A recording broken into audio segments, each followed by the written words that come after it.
My parents blame me for my brother's mistakes, so I finally let them deal with him.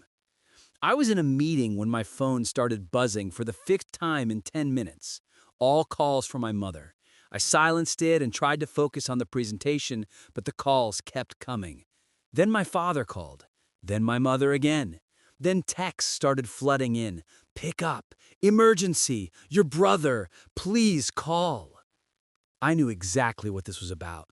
My brother Marcus had done something catastrophic again, and my parents expected me to fix it, just like I'd been fixing his messes for the past 15 years. Except this time, I wasn't going to answer. This time, I was going to let them deal with the consequences of enabling him for 3 decades. I'm 29 years old, and I've spent most of my adult life being the responsible one in my family. My younger brother Marcus is 26, and he's been a disaster since high school. Gambling addiction, terrible financial decisions, constant lies, manipulation of our parents who refuse to see him for what he really is. And me, always in the background, cleaning up his messes because family takes care of family. But 6 months ago, I finally said enough. I cut contact with all of them after they mortgaged our childhood home, the house my parents had worked 30 years to pay off, to bail Marcus out of his latest crisis. And then had the audacity to demand I help repay the mortgage for family unity. I refused. They called me selfish, heartless, a bad son, and worse brother. So I walked away from all of them. Changed my number, blocked them on social media, didn't respond to emails. The first real boundary I'd ever set with my family. Now, 6 months later, my phone was exploding with calls, and I knew without picking up that Marcus had done something even worse. That my parents were finally facing the consequences of choosing him over common sense, over me, over their own financial security. And I was going to let them. Let me back up and explain how we got here, because this didn't happen overnight. This was 15 years in the making. Marcus and I grew up in a comfortable, middle-class home in suburban Ohio.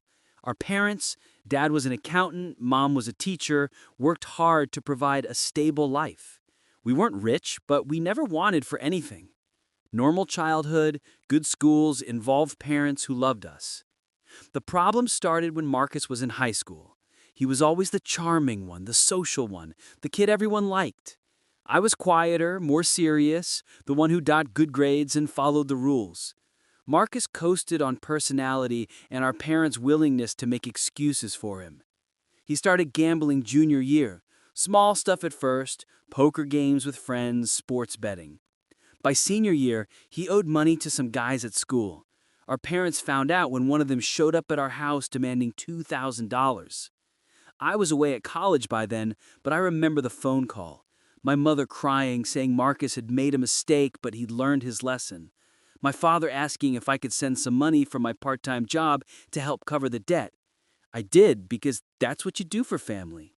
Sent them $800 that I'd been saving for textbooks. Marcus promised to stop gambling. He didn't, of course, but I didn't know that yet. I graduated college and got a job at a tech company in Columbus, started working my way up, living below my means, saving aggressively. I visited home every few weeks, talked to my parents regularly. Normal family stuff. Marcus went to community college for a year, dropped out, worked a series of jobs he'd quit or get fired from. Our parents supported him financially throughout, paid his rent, bought his groceries, covered his car payment and insurance. He was finding himself, they said. He just needed time to figure out his path. When I was 24 and Marcus was 21, I found out he was still gambling. Heavily. He'd accumulated about $15,000 in credit card debt betting on sports. The credit card companies were threatening legal action. My parents called me, asked me to co-sign a loan to consolidate Marcus's debt at a lower interest rate. He's getting help this time, my mother promised. He started going to Gamblers Anonymous. He just needs one more chance to get back on his feet. I should have said no, but I was 24 and still believed that family meant helping each other, that blood meant something, that Marcus would actually change this time. So I co-signed the loan. $15,000 at 8% interest over 5 years. Marcus made exactly 3 payments before defaulting. I found out when the loan company started calling me for payment. When I confronted him, he said he'd lost his job, couldn't make the payments, assumed I'd cover it until he got back on his feet. I was furious. But the loan was in my name too, and defaulting would destroy my credit. So I paid it. All of it. $15,000 plus interest over the next 2 years, coming out of my savings, derailing my plan to buy a house. Marcus promised to pay me back. He never did. Not a single dollar. Our parents' response? You shouldn't have made him feel bad about needing help. Family doesn't keep score. That should have been my wake-up call. But I was still trapped in this idea that being the good son meant sacrificing for my brother who refused to help himself. Over the next few years, there were more incidents. Marcus would get in financial trouble, our parents would bail him out, sometimes they'd ask me to help. I started saying no more often, which caused tension. My mother would call crying about how I was abandoning my brother. My father would give me lectures about family loyalty. But I held firm on the money, didn't co-sign anything else, didn't give him loans. That was my boundary. What I didn't realize was that my parents were draining their own retirement savings to support Marcus. Every time he got in trouble, they'd pull from their 401k or their savings account. My father delayed retirement because they didn't have enough saved anymore. My mother picked up summer teaching jobs to bring in extra money. They were destroying their own financial future for a son who showed no signs of changing, and they hid it from me. 2 years ago, when I was 27, I met my girlfriend, Rachel. She was smart, independent, had her own successful career in marketing. We hit it off immediately. Within 6 months, we'd moved in together, started talking about marriage, kids, buying a house together. Rachel came from a healthy family, parents who had boundaries, siblings who were independent adults. Meeting them was eye-opening. I started to realize how dysfunctional my own family dynamics were. "Your brother is almost 30, Rachel said after a particularly frustrating call with my mother. Why are your parents still supporting him? Why do they expect you to enable that? It's complicated, I said, defensive. He's had a hard time. He's had 15 years of second chances. At some point, that's not a hard time. That's a choice. And your parents are choosing to destroy their own lives to support his choices." She was right, but I wasn't ready to hear it yet. I'd spent so many years being told that family meant unconditional support, that good sons helped their parents, that brothers took care of each other. Unlearning that programming took time. Then came the incident that changed everything. Last year, Marcus got involved in some kind of cryptocurrency scheme. I never got the full details. My parents were vague about it. Marcus lied about everything. The story kept changing. What I do know is that he lost a lot of money. His money, money he'd borrowed from friends, money he'd somehow convinced my parents to give him to invest. The total amount he lost was somewhere around $80,000, maybe more. My parents didn't have $80,000. Their retirement savings were already depleted from years of bailing Marcus out. They had some equity in their house, the house they bought in 1985, the house they'd finally paid off 3 years earlier. They mortgaged it, took out a second mortgage for $75,000 to pay back to people Marcus owed money to, people who were apparently making threats. My parents were terrified Marcus would get hurt, so they liquidated the one major asset they had left. At interest rates much higher than they'd paid on their original mortgage, at ages 62 and 60, with no retirement savings and now a mortgage payment of $1,800 a month on my father's diminished income. They didn't tell me they were going to do this. I found out after the fact when my mother called crying saying they'd helped Marcus with the situation and now they were struggling to make the mortgage payments. I drove home that weekend, a 3-hour drive from Columbus to their house outside Cleveland, sat down with them, and finally got the truth about how bad their financial situation was. No retirement savings, $75,000 mortgage on a house that should have been paid off 3 years earlier. My father planning to work until he physically couldn't anymore. My mother already picking up every available summer teaching opportunity and tutoring gig. All because of Marcus. "Where is Marcus?" I asked. "Why isn't he here for this conversation?" "He's dealing with a lot right now," my mother said. "He feels terrible about this." "He should feel terrible. He destroyed your retirement. He's going to force Dad to work into his 70s. He's stolen your future." "Don't talk about your brother that way," my father said sharply. "He made some bad choices, but he's family. We don't abandon family." "What about me?" I asked. "I'm family. Did you think about how this would affect me? Did you think about how I'm going to end up supporting you both in 10 years when you can't work anymore and have no savings?" "That's what family does," my mother said. "We take care of each other." "No," I said, something hardening inside me. "What family does is let adults face the consequences of their choices. What you've done is enable Marcus for 15 years, and now you're all paying the price." We argued for 2 hours. They defended Marcus, made excuses for him, blamed the economy, blamed predatory lenders, blamed everyone except the person actually responsible. They talked about family loyalty and unconditional love and how I'd understand when I had children of my own. Finally, my father said, "We need your help with the mortgage payments. Just for a while until we get back on our feet, maybe $500 a month. You're doing well with your job. You can afford it." I stared at him. "You want me to help pay the mortgage you took out to bail out Marcus?" "For family unity," my mother added, "to help us through this rough patch." "Where's Marcus's contribution? What's he paying?" "He doesn't have anything right now," my mother said. "He's trying to get back on his feet." "He's 26 years old. He's been trying to get back on his feet for 8 years. And you want me to subsidize his lifestyle while you all pretend he's going to change?" "He is changing," my mother insisted. "He's really committed this time. He's seeing a therapist, he's working on his issues, he just needs support." I'd heard this before, so many times before. Marcus was always changing right after a crisis. The change never lasted longer than a few weeks.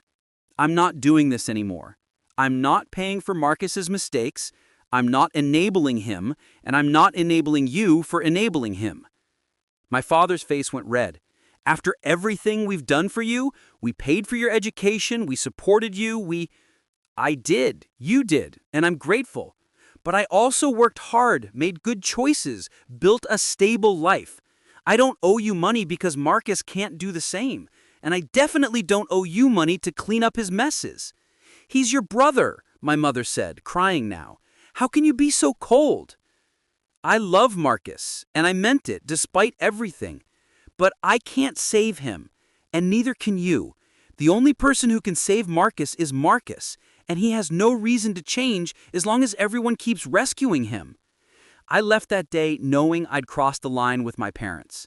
But I felt something like relief, like I'd finally said what I'd been thinking for years. Over the next week, the calls and texts started.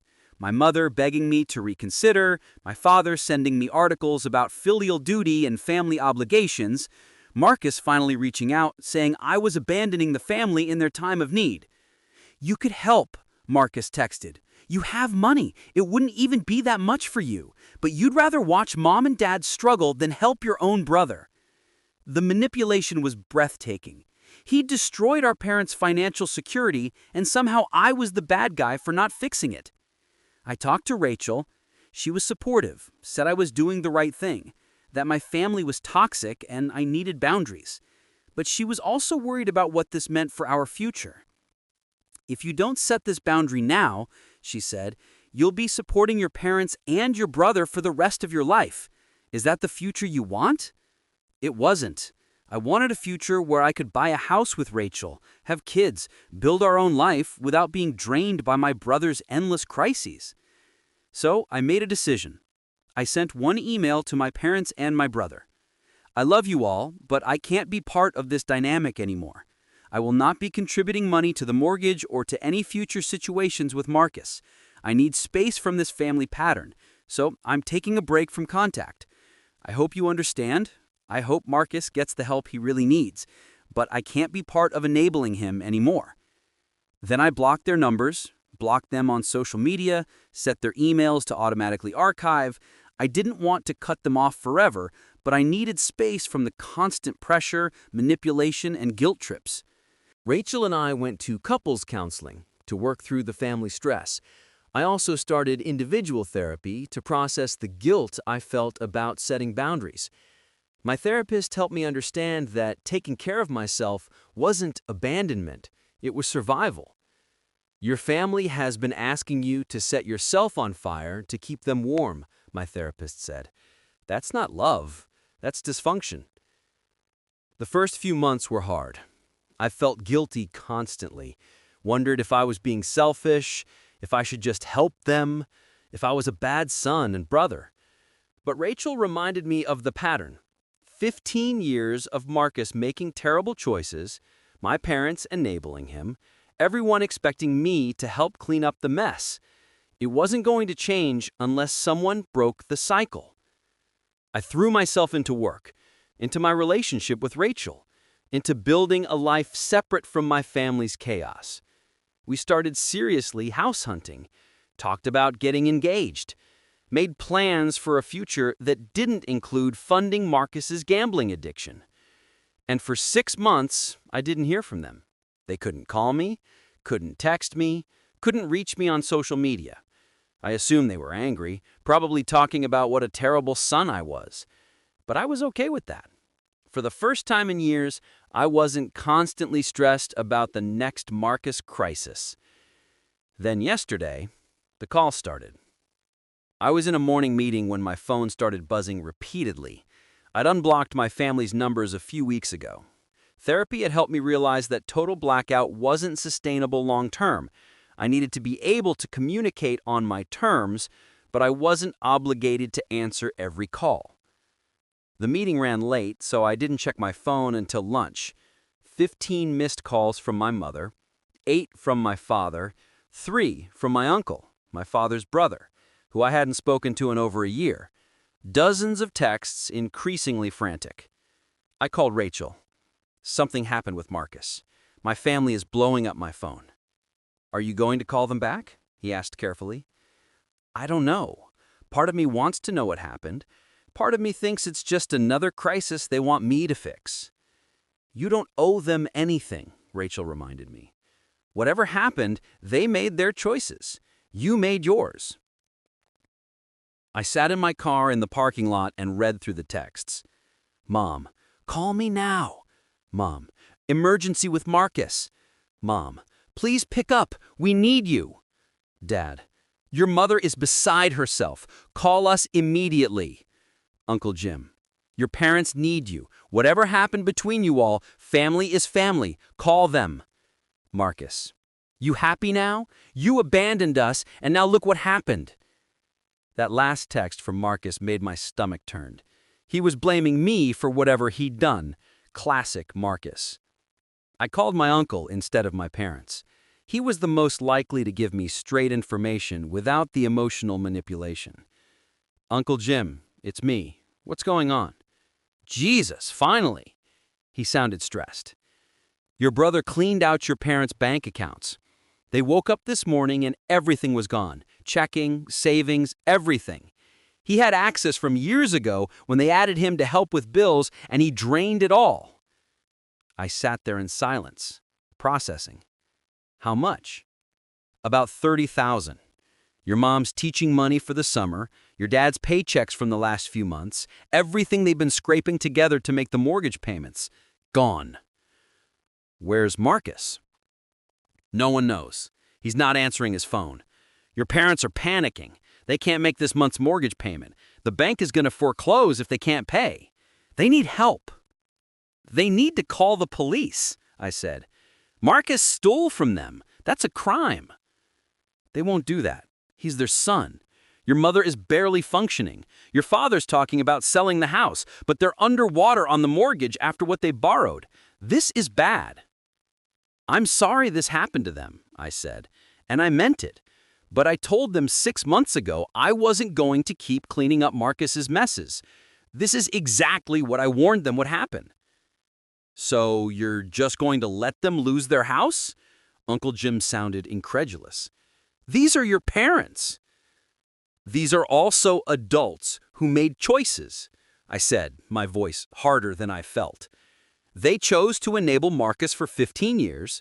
They chose to mortgage their house for him. They chose to keep them on their bank accounts even after everything he's done. I didn't make those choices. I told them those choices would lead to disaster. They didn't listen. Family doesn't abandon family. I laughed bitterly. That's what they've been saying for years, while they expected me to fund Marcus's disasters. But when I needed them to set boundaries with him, to protect their own future, to stop enabling him, where was family doesn't abandon family then? You're being cruel. I'm being honest. Marcus is a 30-year-old man who has never faced real consequences for his actions because everyone keeps saving him.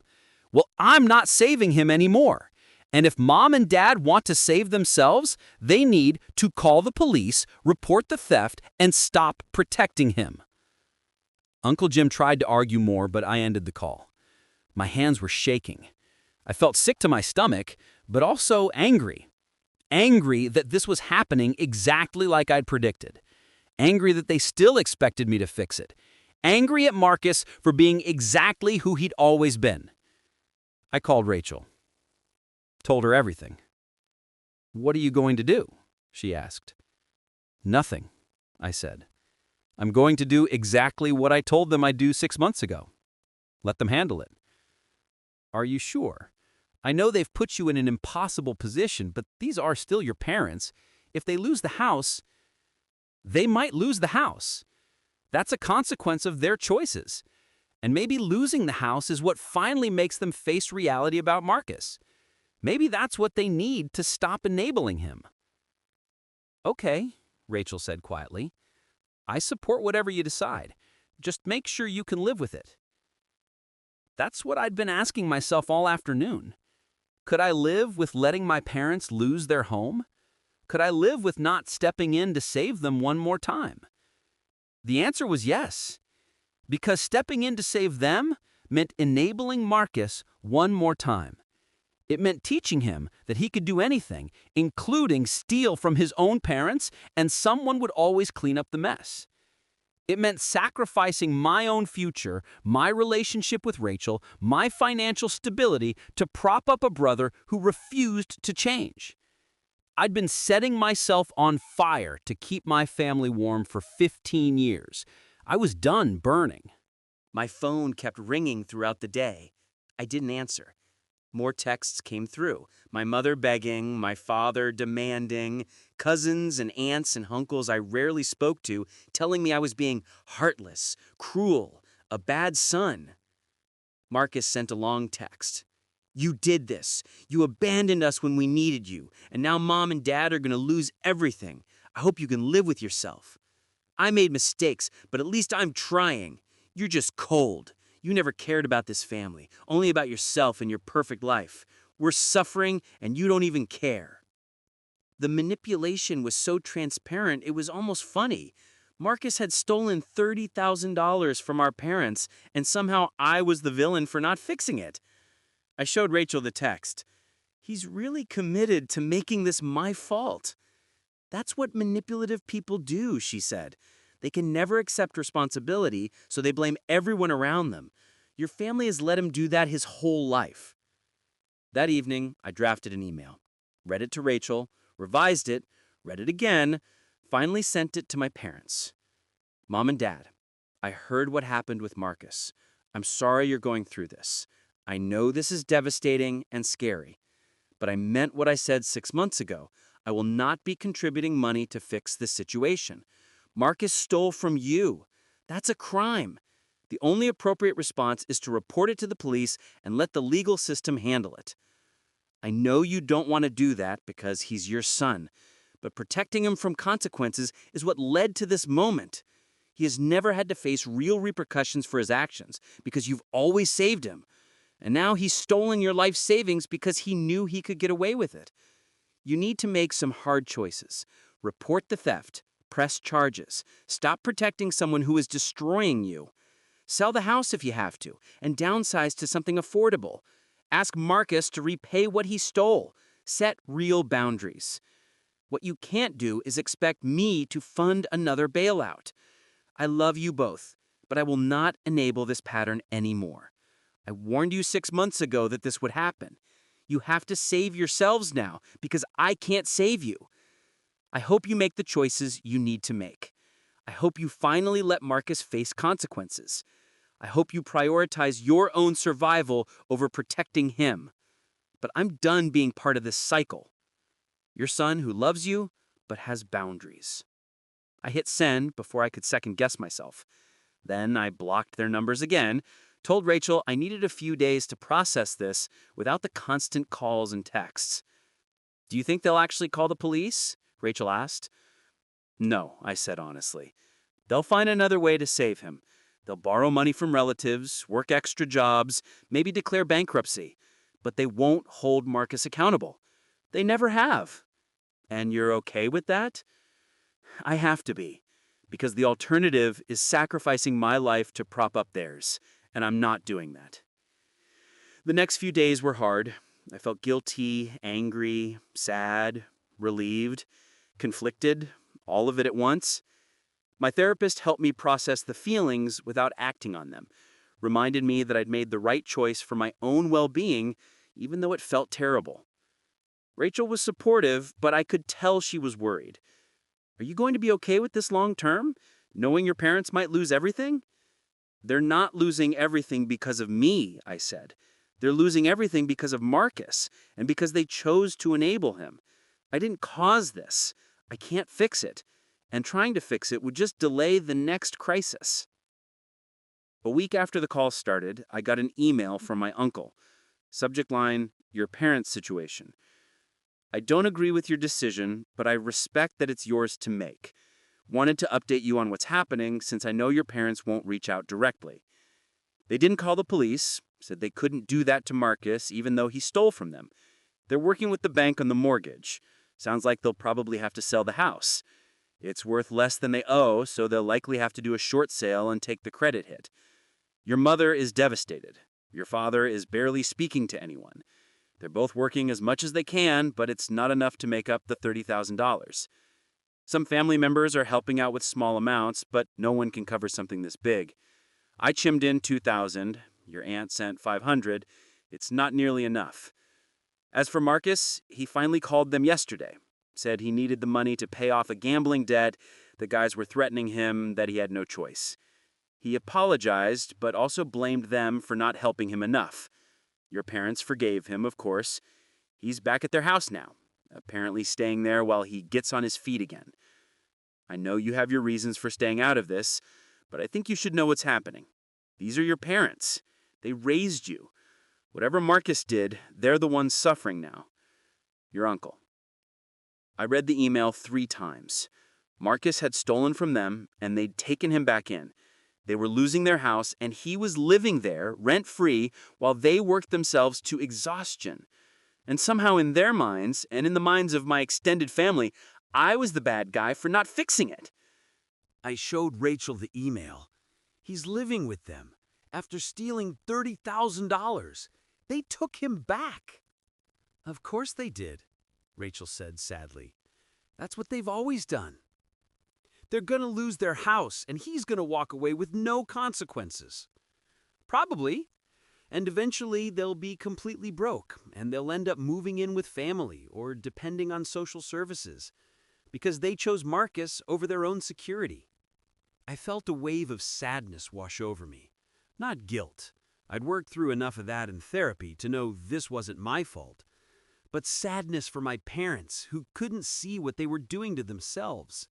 Sadness for the future they'd sacrificed for a son who would never appreciate it. Sadness that this was how our family story was going. I can't save them, I said. No, Rachel agreed. You can't. 2 months later, my parents' house went into foreclosure. They did a short sale and moved into a 2-bedroom apartment in a cheaper part of town. Marcus moved with them. From what I heard through extended family, he was still not working, still making promises to change, still being enabled. My mother sent one email that made it through before I filtered her address. I know you've made your decision, and I have to respect it, but I want you to know that your brother is trying. He's going to therapy, he's working on his addiction. He needs family support to get through this. I don't understand how you can turn your back on him when he's struggling. This is when family is supposed to show up. I thought we raised you better than this. We're managing in the apartment. It's smaller and it's hard giving up the house we worked so hard for. But we're together as a family. That's what matters. I just wish you were part of that family. I love you, even though I'm disappointed in your choices. Mom. The email was designed to make me feel guilty. And it worked, partially. I felt the old pull to apologize, to help, to be the good son who fixed everything. But I also felt angry.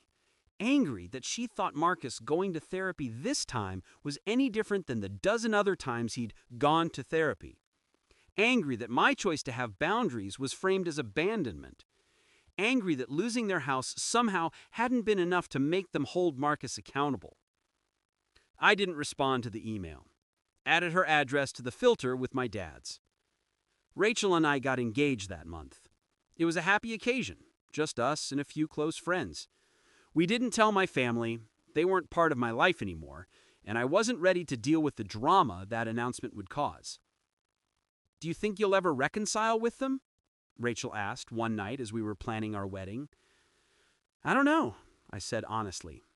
If they finally set boundaries with Marcus, if they held him accountable, if they acknowledged their role in enabling him, maybe. But as long as they're in this pattern, I can't be around it. It's too toxic. What if they never change? Then I guess we don't have a relationship, and that's sad, but it's the consequence of their choices. My therapist had been helping me accept that some relationships aren't salvageable, that sometimes the healthiest thing is to walk away. It went against everything I'd been taught about family, but it was true. 6 months after the foreclosure, I heard through a cousin that Marcus had been arrested. Something about passing bad checks, though the details were vague. My parents bailed him out, of course, used money they didn't have to post his bond. The cousin asked if I was going to help with a lawyer. I didn't bother responding. A year after I'd cut contact, Uncle Jim called from a different number that I hadn't blocked. I answered without thinking. Before you hang up, just listen for a minute. I'm not calling to guilt you or ask for money. I'm calling because I finally understand why you walked away. That got my attention. What happened? Marcus stole from me, got my credit card information somehow, ran up $8,000 in charges before I noticed. When I confronted him, he said the family owed him because everyone had abandoned him in his time of need, specifically mentioned you not helping anymore. I'm sorry that happened to you. I called your parents to tell them. They made excuses for him, said he was under a lot of stress, that he didn't mean it, that I should be more understanding.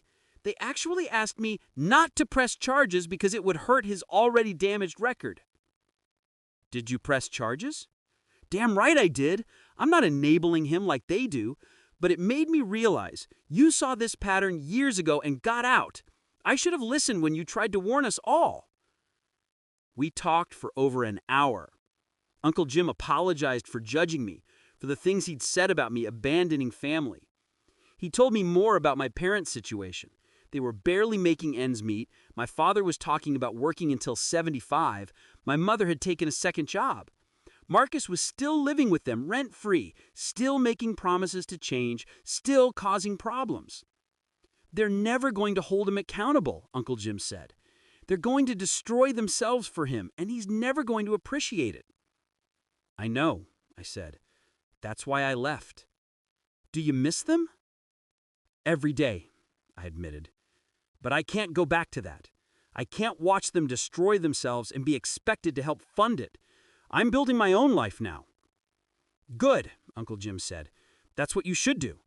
And for what it's worth, I think you made the right choice. I wish I'd understood that a year ago. After we hung up, I told Rachel about the conversation. "How do you feel?" she asked. "Validated, I guess.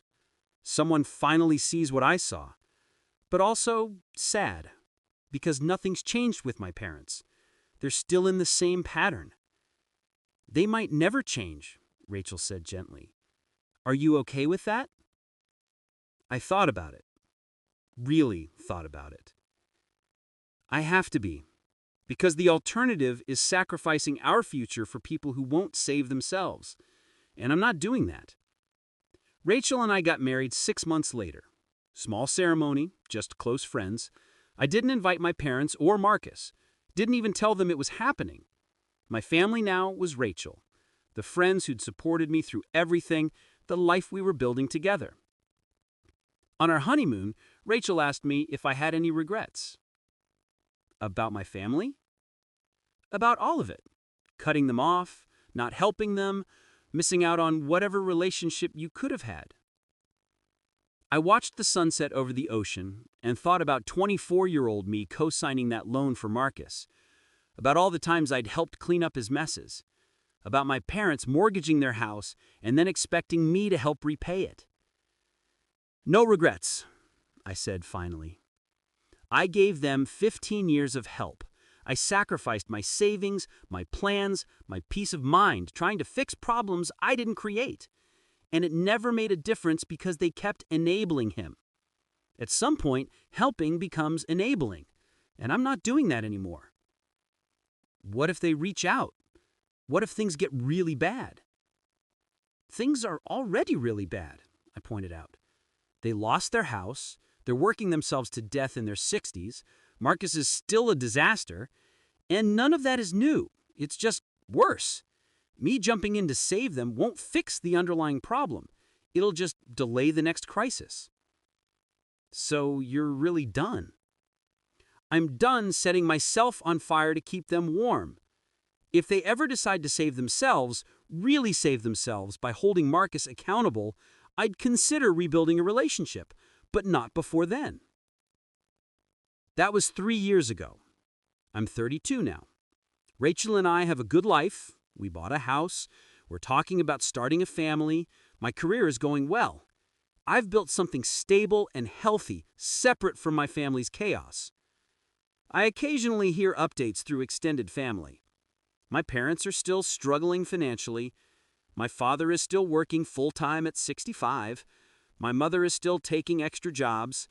Marcus is still living with them, still not working consistently, still making promises to change that never materialize. Each time something happens, there's a wave of family members calling to update me, to ask if I'm going to help, to tell me I should forgive and reconnect. Each time I say no. Some family members have stopped speaking to me entirely. They think I'm cruel, heartless, selfish. Others, like Uncle Jim, have come to understand why I made the choice I did. A few have even made similar choices to distance themselves from the toxic pattern. My cousin Sarah called me last month. She's closer to Marcus's age, and they'd been friends growing up. "I need to apologize," she said. "I was one of the people judging you 3 years ago. Thought you were being heartless about your parents." "What changed your mind?" "Marcus asked to borrow money from me. $5,000, said it was an emergency. I felt bad for him, so I gave it to him. He promised to pay me back in 3 months. She laughed bitterly. "That was 8 months ago. When I asked about it, he said I should be more understanding, that the family had abandoned him, and that's why he was struggling. Blamed you specifically for starting this pattern of people not helping him." "I'm sorry he did that to you." "Don't be. It was a cheap lesson compared to what you went through. And it made me realize you weren't abandoning him. You were refusing to enable him. There's a difference." We talked for a while about the family dynamics, about how my parents had created this situation by never letting Marcus face consequences. Sarah told me that other family members were starting to see it too. Uncle Jim wasn't the only one Marcus had stolen from or manipulated. "Your parents are the only ones who still can't see it," Sarah said. "Everyone else has figured out that Marcus is the problem, but they're still making excuses for him, still sacrificing everything for him." "They're never going to change," I said. "Not unless they lose everything and have no choice." They've basically already lost everything, Sarah pointed out. Their house, their savings, their retirement. What else is there to lose? Their health, I said darkly. That's next. My dad's going to have a heart attack from stress and overwork. My mom's going to have a breakdown. And Marcus will still be there, taking everything they have left. After we hung up, Rachel found me staring out the window. Bad call? Just thinking about my parents, about how this is all going to end. You can't save them, she reminded me gently. You've tried. For 15 years you tried. They have to save themselves. I know, it just sucks watching it happen in slow motion. Rachel wrapped her arms around me. You made the right choice. For us. For our future. You can't light yourself on fire to keep them warm. I leaned into her. I know, doesn't make it any easier though. Last week, I got a call from a number I didn't recognize. I almost didn't answer, but something made me pick up. Is this Jake Morrison? A woman's voice, professional. Yes, who's calling? My name is Linda Chen. I'm a social worker with Cleveland County Adult Services. I'm calling about your parents, Robert and Patricia Morrison. My stomach dropped. What happened? They're okay physically, she said quickly, but we've received some concerning reports about their living situation, specifically regarding your brother Marcus, who lives with them. There have been complaints from neighbors about disturbances, and we've been asked to do a welfare check. What kind of disturbances? I can't go into details over the phone, but I wanted to reach out to family members to get a better picture of the situation. Are you in regular contact with your parents? No, I haven't spoken to them in 3 years. There was a pause. Can I ask why? I gave her the abbreviated version.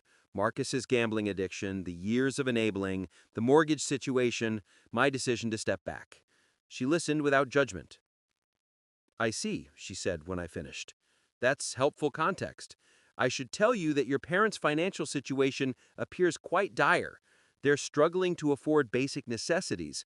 Your brother isn't contributing to household expenses, and there are some concerns about possible financial exploitation. Marcus is still stealing from them, I said. It wasn't a question. I can't confirm specifics, but that's consistent with what we're seeing. I wanted to ask if you'd be willing to meet with me and your parents to discuss some options for their care and safety. What kind of options? Possibly moving to a more affordable living situation, applying for assistance programs, potentially pursuing a restraining order against your brother if the exploitation continues. But they're resistant to making changes. They say family takes care of family, that your brother needs their support. I closed my eyes. 3 years later, and nothing had changed. They were still enabling him, still choosing him over their own well-being, still refusing to face reality. Miss Chen, I appreciate the call, but I can't help you. My parents have made their choices regarding my brother. They've been making those choices for 15 years. I spent a long time trying to help them see reason, and it cost me my relationship with them. I'm not going back into that situation. I understand, but as their son, I watched them destroy their financial security for my brother. I watched them mortgage their house, drain their retirement, work themselves into the ground, all for someone who keeps taking and never gives back. I tried to help. They refused, so I had to protect myself and my own family. What if their situation becomes critical? What if they end up homeless or in a dangerous situation? Then they'll need to accept help from social services, but that help can't include continuing to enable Marcus. As long as he's in the picture, nothing will change. They'll just drain whatever resources are provided and end up right back where they started. Miss Chen was quiet for a moment. I'm not the first family member to tell me something like this. Your uncle said something similar. Uncle Jim? Yes, he said your brother has been manipulating your parents for years and that trying to help them while he's still in their lives is pointless. He's right. Marcus is the problem. Until my parents are willing to remove him from their lives and let him face consequences, there's no point in anyone trying to help them. They'll just funnel everything to him. I'll make a note of that in my report. If anything changes, can I contact you again? Yes, I said, though I wasn't sure why I agreed. But I'm not promising I'll help. I just want to know if they're okay. After I hung up, I told Rachel about the call.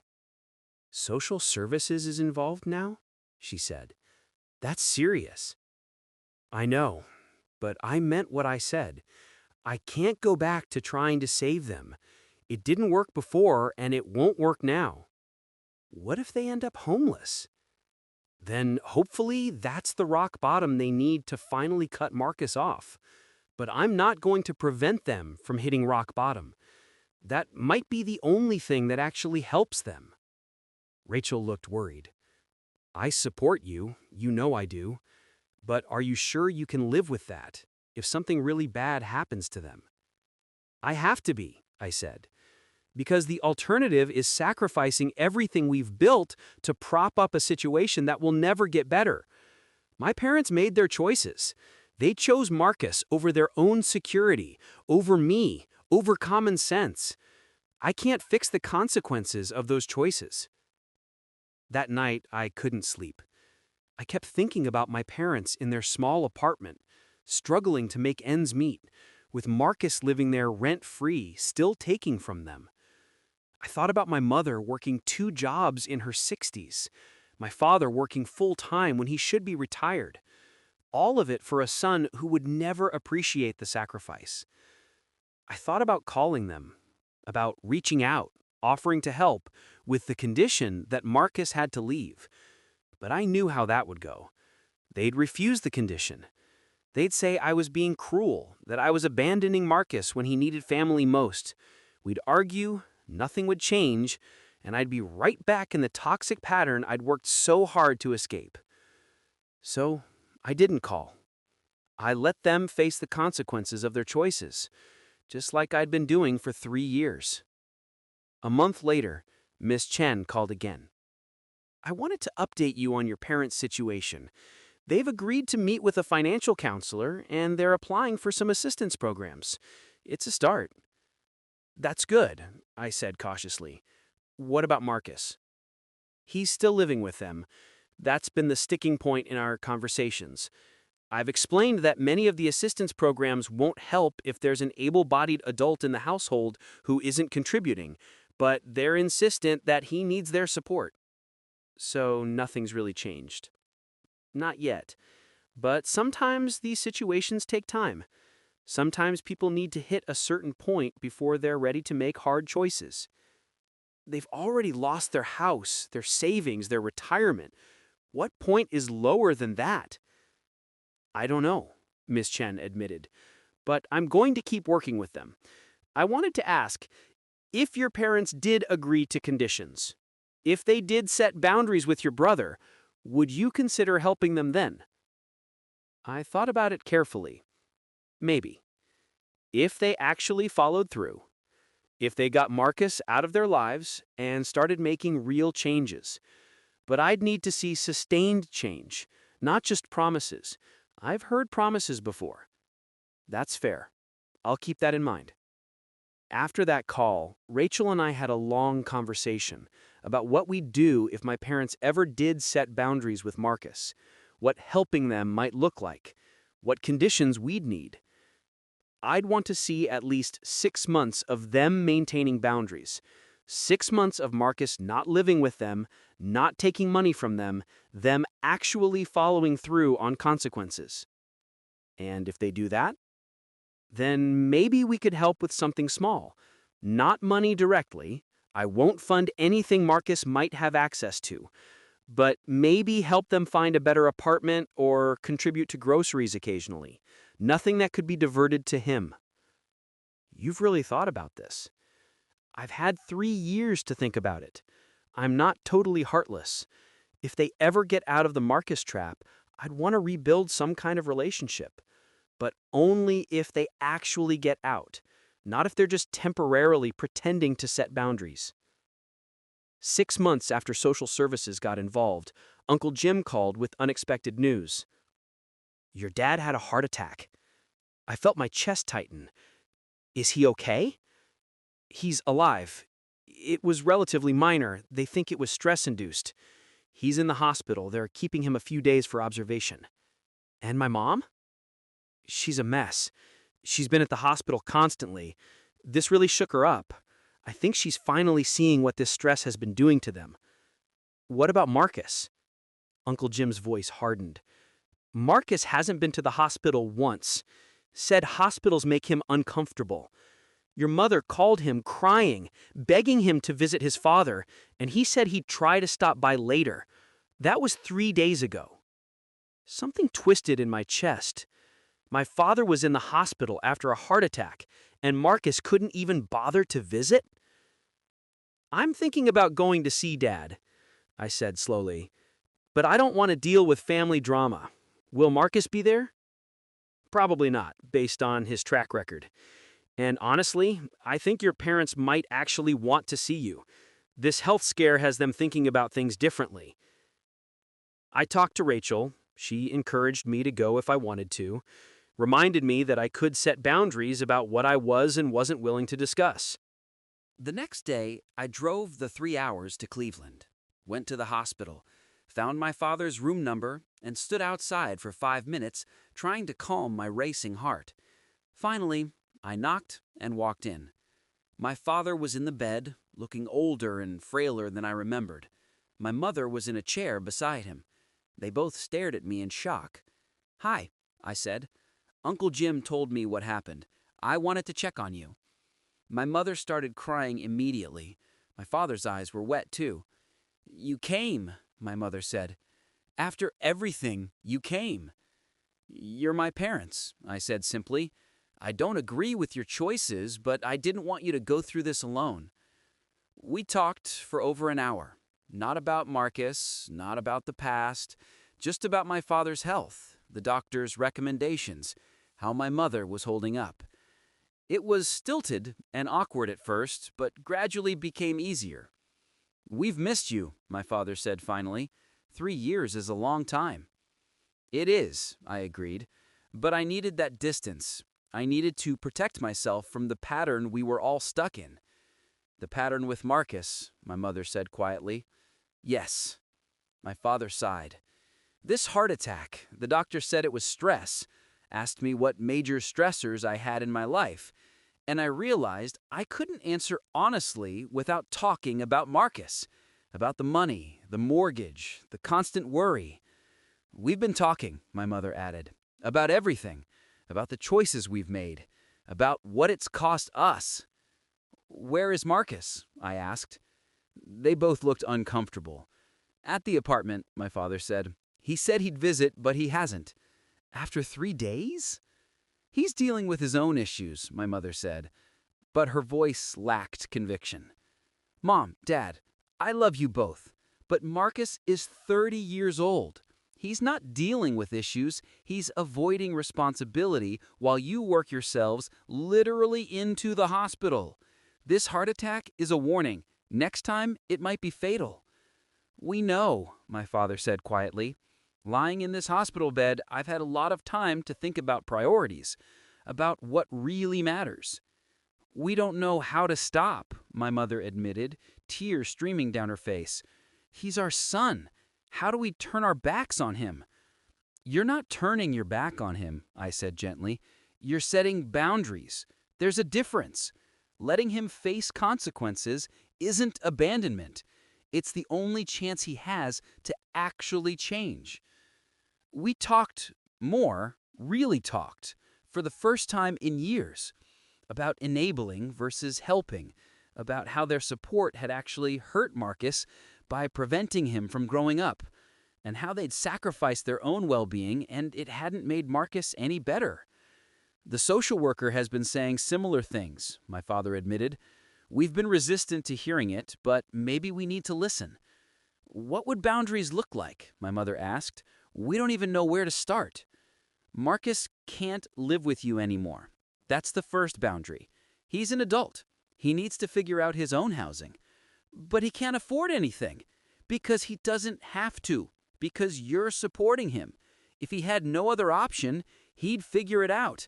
Get a job, get roommates, live in a cheap place, like millions of other struggling adults do." They looked skeptical, but less resistant than I expected. Second boundary: no more money. Not for rent, not for emergencies, not for anything. If he asks, the answer is no. "What if he's really in trouble?" my mother asked. Then he'll have to figure it out himself. Call social services, get a loan, ask friends for help, but not you. You can't keep being his bank. This feels impossible, my father said. It's hard, I agreed, but it's necessary. And I'll tell you something. If you can hold these boundaries for 6 months, if you can show me that you're really changing the pattern, then I'll consider being part of your lives again. Really part of them, not just occasional visits. But only if Marcus is out and boundaries are maintained. My mother looked hopeful for the first time. You'd come back? You'd be our son again? I've always been your son. I just couldn't watch you destroy yourselves anymore.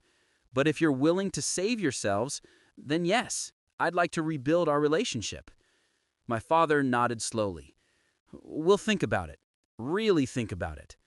Good. That's all I ask. I stayed another hour before heading home. Exchanged phone numbers with them. They'd changed theirs after the foreclosure. Promised to check in on my father's recovery. Driving home, I called Rachel. I think something might actually change this time. What makes you say that? The heart attack scared them. Really scared them. And for the first time, they seemed to actually hear what I was saying about Marcus. I don't know if they'll follow through, but there's a chance. How do you feel about that? Hopeful, I admitted. Cautiously hopeful, but also prepared for them to fall back into old patterns. I'm not getting my hopes up too high. 2 weeks later, my mother called. We asked Marcus to move out, she said without preamble. Gave him 30 days to find somewhere else to live. I almost dropped the phone. You did? Yes. It was the hardest conversation we've ever had. He yelled, cried, said we were abandoning him like you did. But we held firm. Your father's health scared us. We can't keep doing this. How did Marcus react? He's furious. Not speaking to us, but he's looking for a place, or at least he says he is. We told him we meant it. 30 days, and he needs to be out. That's huge, Mom. I'm really proud of you. She started crying. It feels terrible, like we're failing him as parents. You're not failing him. You're giving him the chance to grow up. He'll never become independent while you're supporting him. I hope you're right. Over the next month, I talked to my parents several times a week. They updated me on Marcus's housing search, on their financial situation, on my father's recovery. It felt strange after 3 years of silence, but also good, like maybe we were building something healthier. Marcus moved out on day 29, found a cheap room in a house with several roommates. My parents helped him move his stuff, but didn't give him any money. A week later, he called them asking for rent money. They said no. He called again, said he couldn't afford groceries. They said no. He got angry, stopped calling. It's killing your mother, my father told me. Not talking to him, not knowing if he's okay. I reminded him, he's an adult. He can take care of himself if he has to. You're doing the right thing. I hope so. 3 months after Marcus moved out, my mother called with news. Marcus got a job, a real one, at a warehouse. He called to tell us. He sounded different, more mature, maybe. That's great, I said, genuinely happy.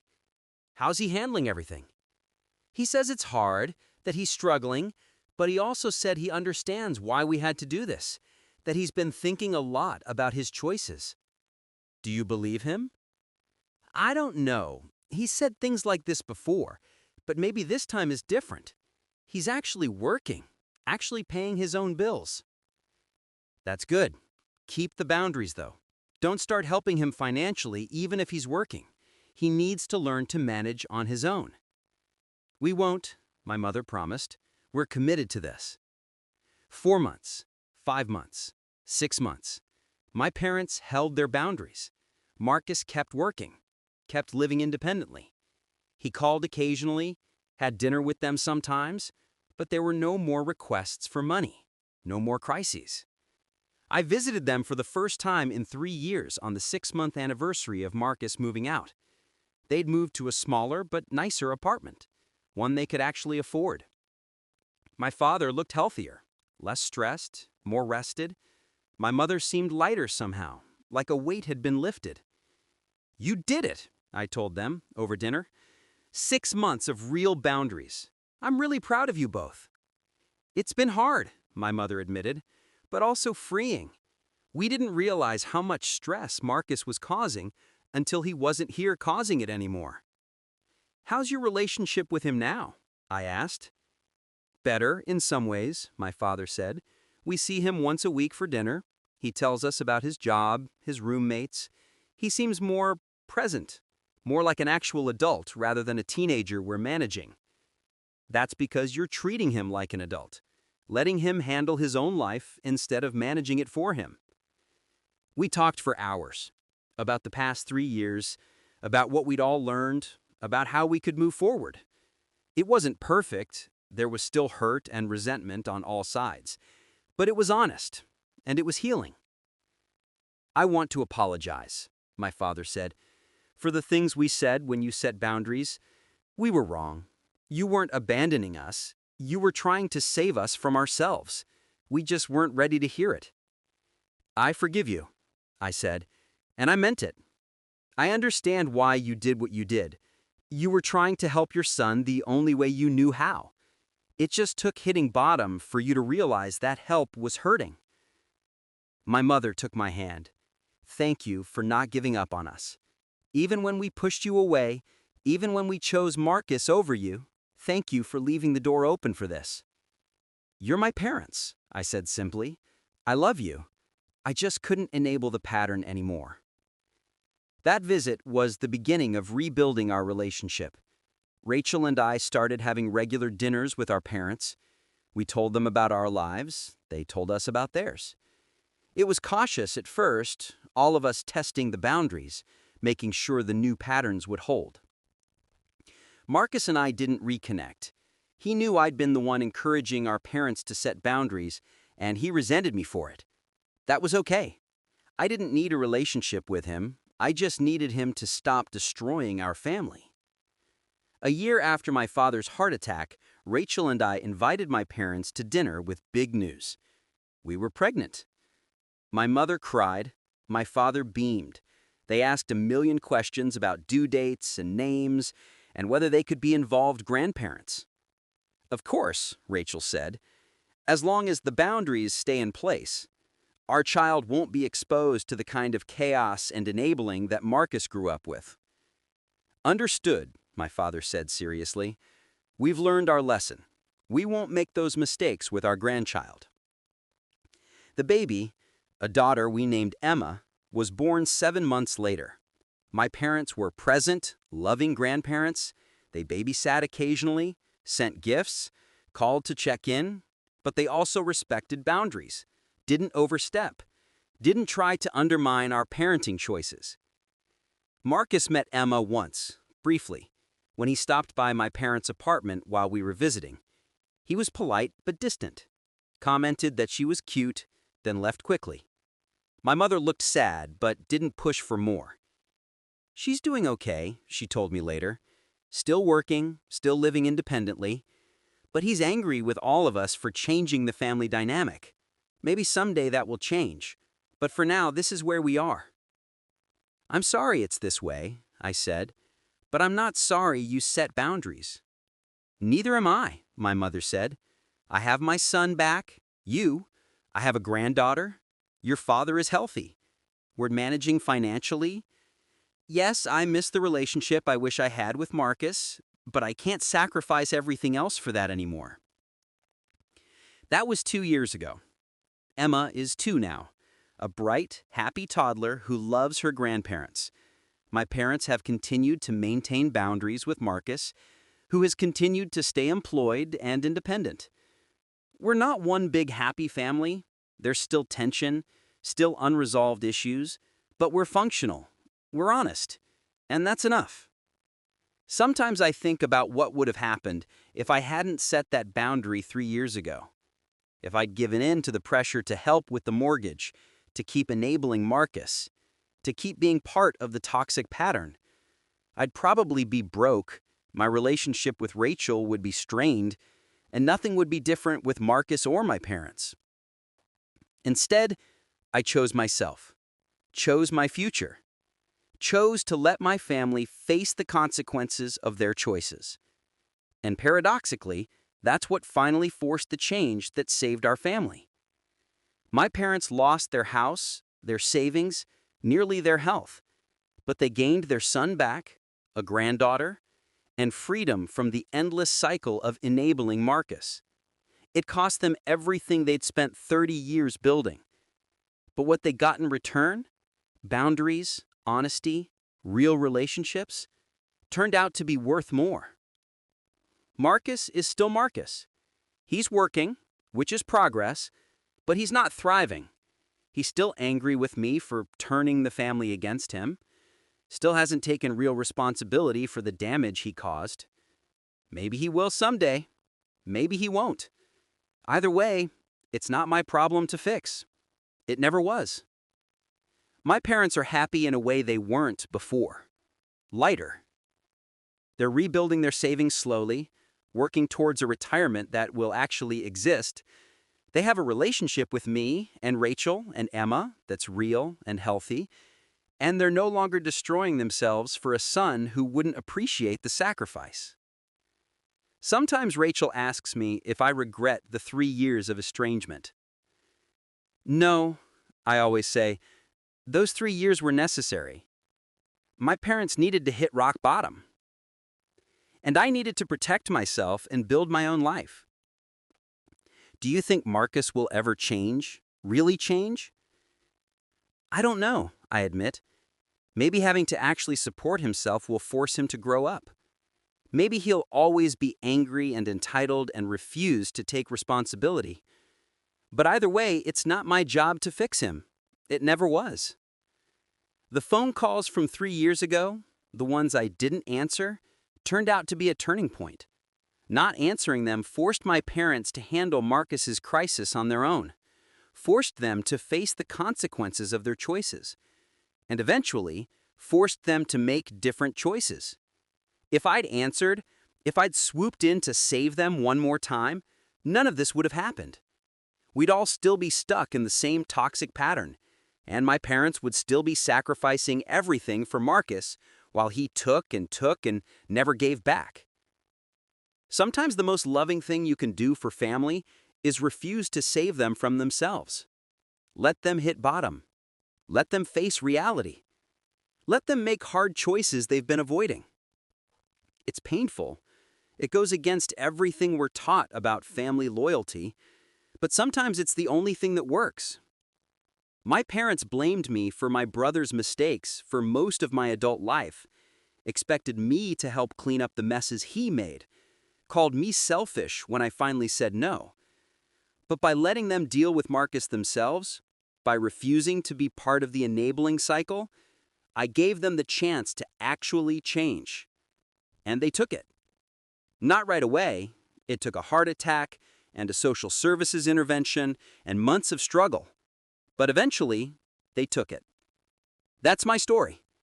The responsible one, who finally stopped being responsible for everyone else's choices. The son who walked away so his parents could save themselves. The brother who refused to enable his siblings' addiction and dysfunction. 3 years ago, my parents' calls went unanswered. Today, we talk several times a week.